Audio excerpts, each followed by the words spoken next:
Jūs manot, kad investuojate į visą pasaulį? Turiu jums blogų žinių. Jūsų pasaulio ETF'as iš tiesų yra tik Amerikos technologijų sektoriaus lažybos su truputį gražesniu pavadinimu. 60-70% jūsų pinigų guli vienoje valstybėje. Tai nėra tokia efektyvi diversifikacija. Tai yra koncentracija. Ir šiuo metu už tą koncentraciją jūs mokate brangiausią kainą istorijoje. Šiandien parodysiu būdą, kaip apeiti Ameriką, nusipirkti likusį pasaulį su 30% nuolaida ir sumažinti riziką, apie kurią dauguma net nesusimąsto. Jei idėja sudomino, spauskit like, prenumeruokit kanalą ir pradėkim analizę. Kodėl apskritai susiklostė tokia situacija, kad Amerikos rinka praryja didžiąją dalį globalių indeksų? Atsakymas slypi masto ekonomikoje ir nugalėtojo mentalitete. 500 didžiausių JAV kompanijų, sudarančios S&P 500 indeksą, pagal rinkos kapitalizaciją užima truputį daugiau nei pusę visos pasaulio akcijų rinkos vertės. Yra pavienių kompanijų, kurios užima daugiau negu specifinės šalys. Tai yra neįtikėtinas dominavimas. Kai atidarote JAV rinkos variklio dangtį, pamatome tokius gigantus kaip Nvidia, Amazon, Apple, Tesla, Microsoft. Tai nėra tiesiog vietinės įmonės. Tai globalios korporacijos, kurių produkciją vartoja visi, nuo Tokijo iki Berlyno. Jų masiškumas ir sėkmė natūraliai pritraukia viso pasaulio investuotojų pinigus. Taip dar labiau išpučiant JAV dalį jūsų portfelėje. Tačiau čia slypi didysis paradoksas. Taip, JAV verslai yra istoriškai sėkmingi ir pelningi, bet būtent dėl to visi verčiasi į juos investuoti, keldami akcijų kainas į viršų. Tokiu būdu Amerikos rinka tampa premium klasės produktu, kokybišku,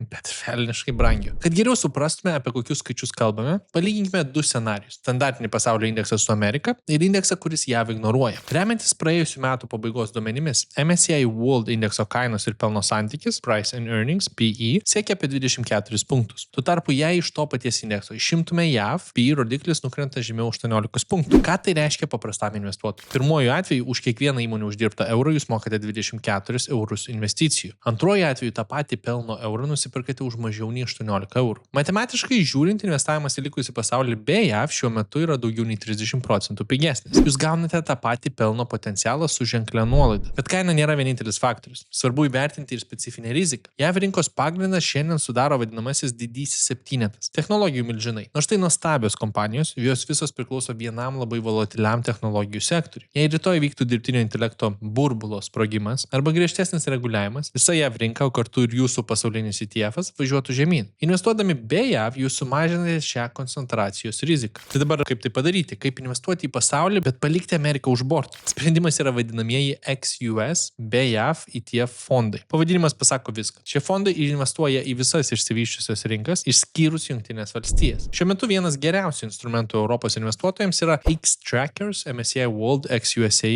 UCITS ETF-as, kurio trumpinys biržoje yra ex-US. Šis fondas seka indeksą, kuris apima 22 išsivysčiusias šalis. Iš karto keistai skamba, nes teoriškai yra 23, bet išmetam JAV. JAV eliminavimas reiškia, kad kapitalas nukreipiamas į kitas galingas ekonomikas. Japonija, Jungtinė karalystė, Kanada, Prancūzija, Vokietija. Tai yra stabilios brandžios rinkos su giliomis tradicijomis. Fondo dydis taip pat solidus. Praėjusiu metu pabaigoje jis valdė beveik 4,7 milijardo JAV dolerių turto, kas rodo didesnį investuotojų pasitikėjimą ir likvidumą. Reiškia, bet kada galiu parduoti investiciją. Dabar pažvelkime į sektorių balansą. Ex-US portfelis yra kur kas labiau subalansuotas nei standartinis S&P 500. Taip, finansų sektorius čia sudaro apie ketvirtadalį, o pramonė apie 18%, tačiau likusi dalis tolygiai pasiskirsto tarp sveikatos apsaugos, informacinių technologijų ir vartojimo prekių. Čia nėra tokios didžiulės technologijų dominavimo rizikos. Įdomiausia dalis tai konkrečios įmonės. Top 10 sąraše nerasite Apple, nerasite Teslos, bet tai atveria duris Europos ir Azijos gigantas, kurie dažnai lieka nepelnytai pamiršti. Paimkime pavyzdžiui fondo lyderiai ASML Holdings. Nors šios Nyderlandų kompanijos vertė siekia virš $500 trilijono, ji nėra tokia garsi kaip iPhone gamintojai. Tačiau ASML yra absoliutus technologinis monopolis. Jie vieninteliai pasaulyje gamina aukšto lygio litografijos mašinas. Be šių mašinų Nvidia negalėtų pagaminti savo lustų, o Apple savo procesorių. ASML parduoda kastuvus aukso karštinėje ir Exus fondas leidžia jums tapti šio verslo savininku. Top 10 rikiuojasi ir farmacijos milžinai – Novo Nordisk, AstraZeneca, Novartis bei Roche. Tai įmonės, kurios kuria vaistus nuo diabeto, nuo vėžio ir kitų ligų. Sektorius, kuris bus aktualus tol, kol egzistuoja žmonija. Taip pat čia rasite tokius pramonės ir energetikos titanus kaip Siemens, Total Energies ar Shellas bei didžiuosius bankus. Tai yra senosios ekonomikos varikliai, kurie generuoja realius pinigų srautus ir moka solidžius dividendus. Dabar kalbant apie grąžą, istorija rodo, kad ex-US strategija nėra tik saugumo pagalbė. Ilgalaikė indekso grąža istoriškai siekia apie 9% per metus. Tai yra solidus rezultatas, ypač įvertinus žemesnę pradinę kainą. tą PI rodiklį. Dar vienas didelis pliusas – kaštai. Fondo metinis valdymo mokestis Total Expense Ratio 0,15%. Tai reiškia, kad už kiekvieną investuotą 1000 eurų jūs fondui sumokėte apie 1,5 euro per metus. Tai yra vienas pigiausių būdų pasiekti tokio lygio diversifikaciją. Dabar kaip atrodo šio fondo pirkimas realybėje? Leiskite trumpai pademonstruoti procesą prekybos platformoje, kad pamatytumėt, jog tai užtrunka vos kelias sekundės. Keliaujam į mano mėgstamą Freedom24. Jeigu norėsit pasiekti portfelį ir pasižvalgyti, ką perku ir kada parduodu ir kada nusiperku ir visus mano praktinius eksperimentus, visą tai galite pasiekti per tiesiog nuorodas profilyje. Žinoma, jums reikės atsidaryti Freedom24 sąskaitą, jeigu jos dar neturit, tai yra dar ir papildomi bonusai apačioje aprašyme, kaip galite gauti iki 20 nemokamų akcijų, investuojant didesnės sumas, bet grįžtant prie pačios idėjos, kaip nusipirkti, keliaujam į prekybą, XUS. Turim X-Trackers pasirinkimą, S&P 500 išjungiam. Dabar čia nukeliaujame į apačią. Žinom, kad vienas vienetas eurais kainuoja 36. Tai kaip pavyzdys, kadangi aš eurus išmetęs, tai pavedimas tarp sąskaitų. Paimkime iš mano sąskaitos 1000 eurų, nes visus pinigus suinvestavau ir nepaskaičiau, kad man reikės komisinių sumokėti. Keliaukime į profilį, keliaukime į prekybą ir dabar galim matyti refresh. Viskas sutvarkyta, tai pasipildžiau sąskaitą, dabar 1000 eurų sėdi grinais, tai iš karto galiu pirkti tuos vienetus ir X-Trackers MSCI World, vienas vienetas kainuoja 36, tai aš galėčiau tiesiog sakyti max, paspausti pirkimą, jeigu paspaudžiu patvirtinti, kadangi rinka atidaryta, man momentaliai tai ir nupirktų. Dabar priminkysiu, kad jeigu jūs norit už specifinę kainą ir nepermokėti, tai 36,335 dabartinė kaina, kur matot sandoris, arba pirkimo kaina čionais, tai kažkas pardavinėja už 3, 4, 5 ir aš tikėčiausi, kad aš galbūt galėčiau nusipirkti už žemiau. Tai jeigu jis truputį pakristų, iš karto šitas sandoris įvyktų. Aš tiesiog spaudžiu tą patį pirkimo nurodymą, patvirtinimą ir šiuo atveju aš sakau, kad nepirksiu už daugiau negu 36,335. Čia centų sutaupimas, bet kartais apsaugo, jeigu jūsų birža šiuo metu yra netidaryta arba tai yra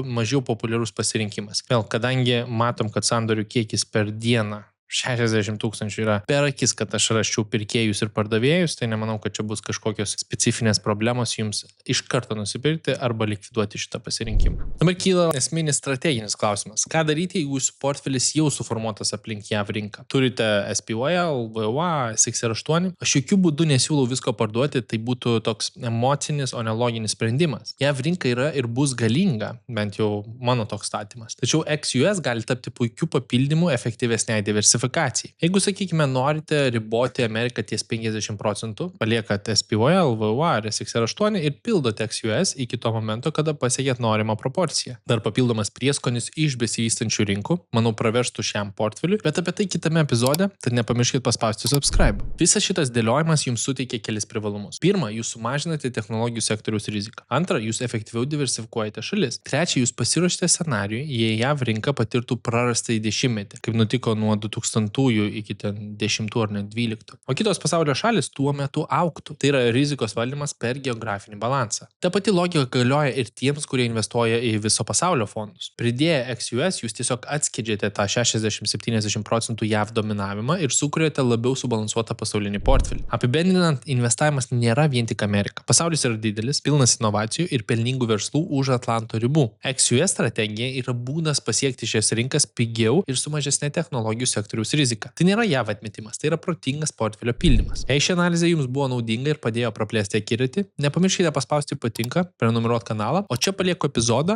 apie pigiausią amerikietišką ETF, kuris jums gali sutaupyti ne vieną 10 000. Užsukit pasižiūrėti.